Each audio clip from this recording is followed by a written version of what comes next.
ఈరోజు చెప్తున్నా, ఇదే పాలకుర్తి గడ్డ, పోరాటాల గడ్డ, చాకలి ఐలమ్మ పోరాట మనస్తత్వంతో చెప్తున్నా. ఎవరైతే పార్టీని నాశనం చేయడానికి కంకణం కట్టుకుండ్రో, ఎవరైతే ఒకళ్ళని తొక్కి మేము లేద్దామని అనుకుంటుండ్రో, వాళ్ళందరికీ అదే చాకలి ఐలమ్మ స్ఫూర్తితోటి సమాధానం చెప్తాను. ఇక్కడి నుంచి నేను సవాలిస్తుంటుంది. ఎప్పుడైనా కలిసి ఉంటే కలసి సుఖం. అందరు కలిసి ఉండండి, అందరూ మంచిగా ఉండాలి.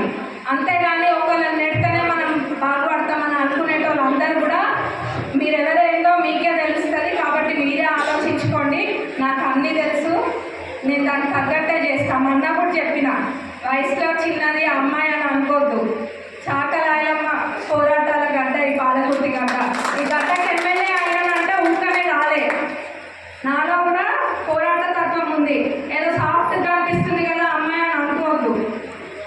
సందర్భం వస్తే ఆ సాఫ్ట్ కాస్త ఎట్లుంటుందో ఖచ్చితంగా మీ అందరికీ నేను చూపిస్తాను.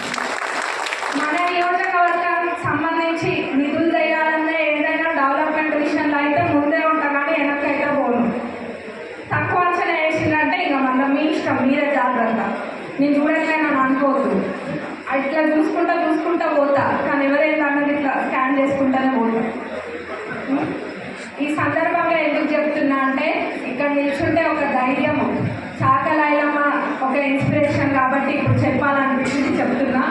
మరి చాకలి ఐలమ్మ కుటుంబ సభ్యులందరికీ కూడా ఒకసారి ఆ వారసత్వము మనం కూడా చూసినాము. సీఎం గారు కోటిలో కూడా కాలేజ్ చాకలి ఐలమ్మ పేరు పెట్టడం జరిగింది. మరి ఇది ఎవరు కూడా మర్చిపోము. మరొకసారి వాళ్ళ ఆత్మకు శాంతి చేకూరాలని మనస్ఫూర్తి కోరుకుంటూ సెలవు తీసుకుంటున్నాం.